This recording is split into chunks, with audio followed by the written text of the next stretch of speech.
Assalamualaikum warahmatullahi wabarakatuh. I would like to share in this video how to actually write up problem statements, okay? Beginning from background of study. Particularly, this is chapter 1 content. So let me share the screen with all of you. I'm going to use a book, which is actually quite a good book on Concise Guide to Writing a Thesis or Dissertation, Education, Research and Beyond by Cornuta and Gemin. So I found this in the internet. You can find Google to find it. I'm going to straight zoom into page 21 of the book. Let me see, page 21. Yes, page 21 of the book, which is actually background to the study. So in chapter 1, you're going to write a background, which actually represents the big picture of your research, of the whole project. You are going to identify the context of the problem to be investigated. Context means, whether you're doing within one particular education school, or you're looking at the industry, whether it is manufacturing industry or electrical industry, or is it construction industry. Context, Malaysian context, manufacturing context, higher education context, public policy. So context is very important in any research because it sets a stage for relevance and purpose of the study. So when you understand the situation, the phenomena that actually exists in the study, right? So you may want to go through a historical perspective of the development of the area. So this is very important. You do not understand the development of, for example, automotive industry. If you're doing research automotive industry, you want to put into context the development of automotive industry in Malaysia, right from pre-proton and then after proton, and now further 30 years after development of the local Malaysian national car. So a background provides a discussion of how problem develop over time, trends related to issues, statistics from businesses, from for example, COVID cases. So these are context. For example, when students addressing how the needs of students with disabilities have been handled in the past. So you might write about how they have been segregated, provided by with individualized education plans and mainstream, and pertinent elements of legislation also likely to be relevant here. Look at the legal aspects of what the new, a new policy that probably you want to develop is going to, is there a lacking in terms of policy? Is there a lacking in terms of practice? So you want to look at past researchers, what they have done. So that's, I always emphasize, you need to read, okay, in order to really understand. And reading is a skill.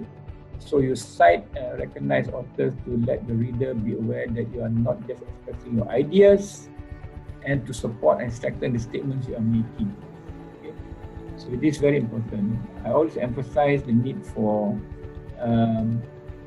good literature review in order for a good reading, in order for us to identify what are the burning issues, what are the important things that you want to solve. Okay, so the background serves to underscore why your study should be done in the context of previous studies.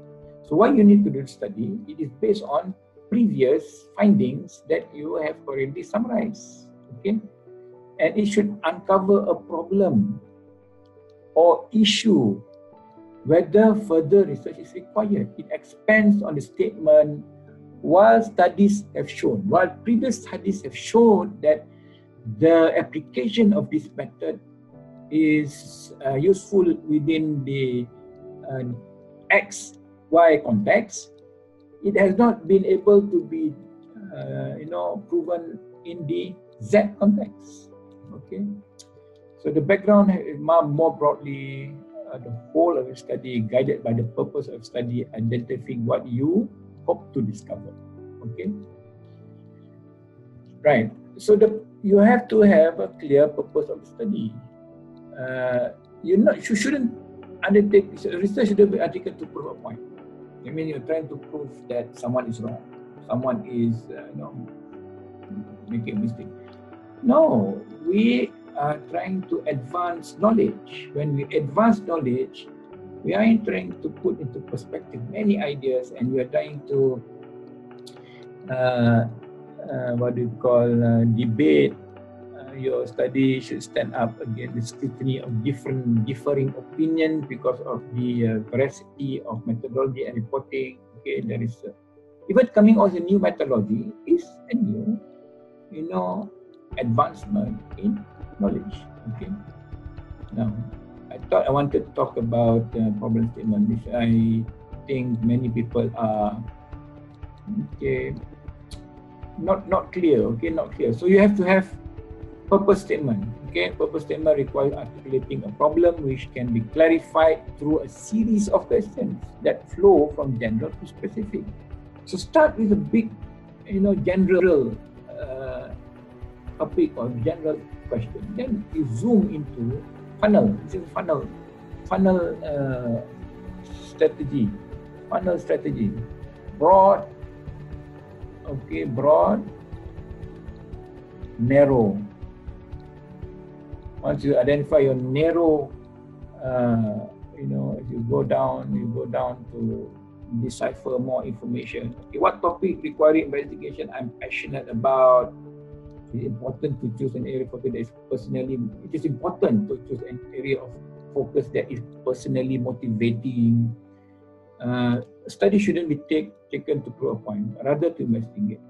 Okay, for example, I know the current method of implementing, and I did my PhD, implementing total quality management was only focused on the context of large companies. I don't see any research that has been done that focus on the need, the requirements, and also the context of small businesses. In fact, you see a lot of things in this world. The context is only, is for rich countries, but it hasn't been proven to be applicable in, developing poor countries, right? So these are things that should be considered. Okay, what is the problem in your area of interest that would help or strengthen your professional practice if answers could be found?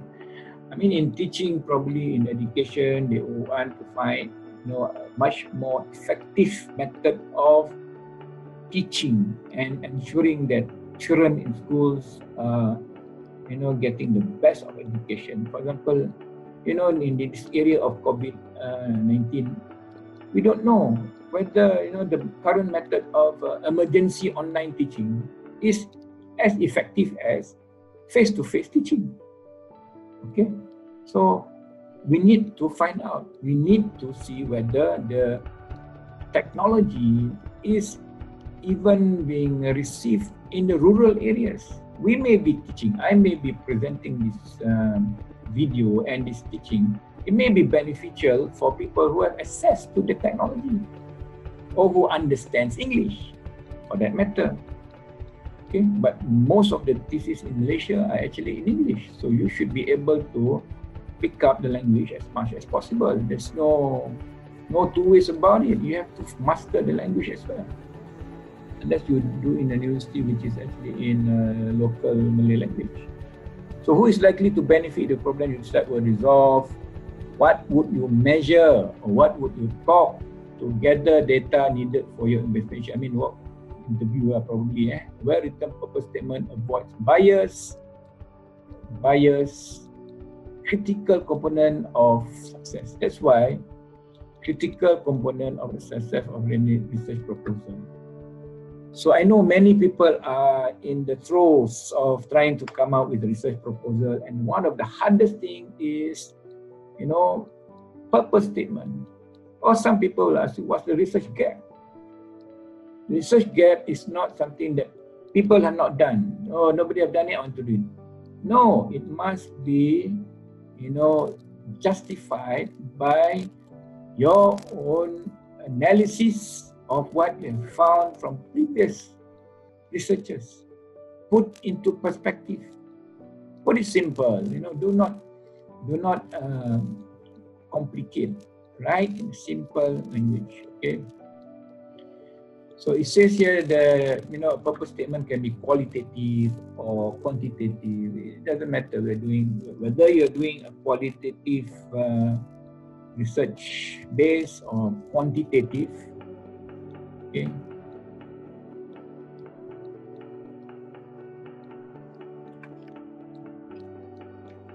The quantitative purpose statement might say the purpose of this quantitative study is to be the relation between these variables and these variables about this American context. It's okay, it's not, these are research.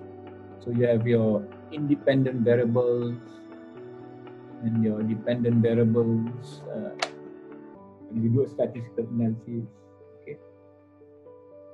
So the purpose statement must be consistent and repeated in each chapter. So basically, purpose statement to me is similar to a thesis statement. Okay, it's going to be, for example, throughout the thesis, I'm going to prove that there is a different way of teaching this group of people. There is a different method. There is you need to find a method. So if you have achieved to come up or develop a new method, and you claim that it's something to be a novelty, contribution to knowledge, that will grant you the higher qualification. Okay. So this is basically some ideas, and we can go on and talk about the research questions, because from the purpose statement or the thesis statement, you will derive your research questions and your objectives. Okay, so probably you need to, typically 1 or 2 questions are formed from one purpose statement, but they may be more based on the introduction or to provide introduction to the question. Possible introductions are, based on the purpose of this study, the 2 research questions are blah blah blah blah. The following research question will guide the literature review and methodology of this research study, especially in social science context. The following research question will guide data collection. The quantitative study will focus on answering the following questions. So examples of writing research questions. Given the purpose statement, the purpose of this qualitative study is to describe the feelings, perceptions, and practices of teachers who are knowledgeable about something and who implement the spirit of gender equality in the classroom. 2 research questions. What does the spirit of gender equality look like when teachers live it out in their classrooms? What are the feelings, perceptions, and practices of teachers who are knowledgeable to this topic to implement the spirit of gender equality in the classrooms? Okay, so it is a qualitative, so you have to actually participant observation, or you can do case studies, or you can do interviews, observations. Okay.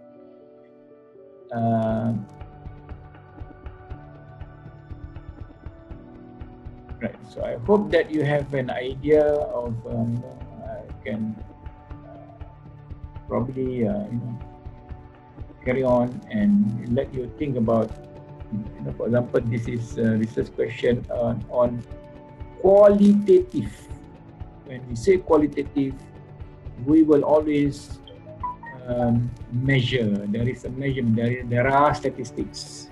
There are simulations. There are mathematical tools. Because we talk about quantitative, you know, in engineering, quantitative, in even management, if you do structural equation modeling, what is the statistical relationship between TQM performance and TQM and organizational performance, mediated by culture, or you know, mediated by some ISO 9000 implementation, for example.